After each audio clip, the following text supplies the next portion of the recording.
আবারও স্বপ্নভঙ্গ হলো বাংলাদেশের। পাকিস্তানের বিপক্ষে ৩৮ ওভার ১ বলের মধ্যে জিততে পারলে সেমিফাইনালে যেতে পারত বাংলাদেশ। তবে সেমিফাইনাল দূরে থাক, ব্যাটিং ব্যর্থতায় জিততে পারেনি টাইগাররা।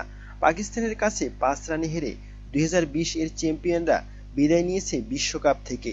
সেমিফাইনালে যেতে হলে পাকিস্তানের শুধু হারালেই হতো না, রান রেটেও তাদের পেছনে ফেলতে হতো। এমন কঠিন সমীকরণকে সামনে রেখে টস জিতে আগে ফিল্ডিংয়ের সিদ্ধান্ত নেয় বাংলাদেশ। সেই সিদ্ধান্ত অনেকটাই অবাক হলেও মাহফুজুর রহমান রাব্বির দল দ্রুতই পেয়ে যায় ম্যাচের নিয়ন্ত্রণ। পাকিস্তানের ৭৯ রান জড়ো করতেই হারিয়ে ফেলে ৬টি উইকেট। নতুন উইকেটের সুবিধা কাজে লাগায় টাইগাররা। প্রথম পাওয়ার প্লেতেই ফেরার শামিল হোসেনকে ৩১ বলে ১৯ রান করে দলীয় ৩৭ রানে তিনি বিদায় নিলে খেই হারায় পাকিস্তান। দলীয় রান ৫০ পেরোতেই আজান ওয়াইসকে ও ৬৬ রানে অধিনায়ক সাদ গায়েব বিদায় নেন। শাহবাজ খানকে শেখ পারভেজ জীবন আউট করলেও আবারও আরেক উইকেট তুলে নেন বর্ষণ। তার পরের উইকেট তুলে নেন জীবন। দুজনের হাত ধরাধরিতে পাকিস্তান পড়ে যায় বিপাকে।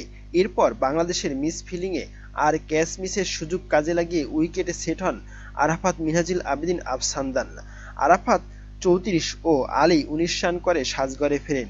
এই জুটি ভাঙার পর পাকিস্তান আর মাথা তুলে দাঁড়াতে পারেনি। শেষ পর্যন্ত ৪০ ওভার ৪ বলে ১৫৫ রানে গুটিয়ে যায় দলটির ইনিংস। বাংলাদেশের পক্ষে রেহানাত দৌলা বর্ষণ ও শেখ পারভেজ জীবন দুজনেই শিকার করেন ৪টি করে উইকেট। জবাব দিতে নেমে অবশ্য বাংলাদেশের শুরুটা ভালো হয়নি। আশিকুর রহমান শিবলি, জিশান আলম ও চৌধুরী মোহাম্মদ রিজানের বিদায়ের পর দল চাপে পড়ে যায়।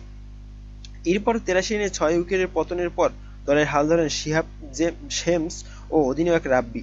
তবে ২৬ রানে করে শিহাব বিদায় নেন ১২৩ রানে। তাতে আবারও খেই হারিয়ে ফেলে বাংলাদেশ। শেষ পর্যন্ত হার নিয়ে মাঠ ছাড়তে হয় রাব্বির দল। শেষ উইকেট জুটি অল্পের জন্য জয় নিয়ে মাঠ ছাড়তে ব্যর্থ হয়। প্রিয় দর্শক, বারবার বাংলাদেশের এমন হার এবং সেমিফাইনালে তাদের এই সুযোগ মিস, এটা কেমন চোখে দেখছেন আপনি জানাতে পারেন কমেন্ট বক্সে। ধন্যবাদ।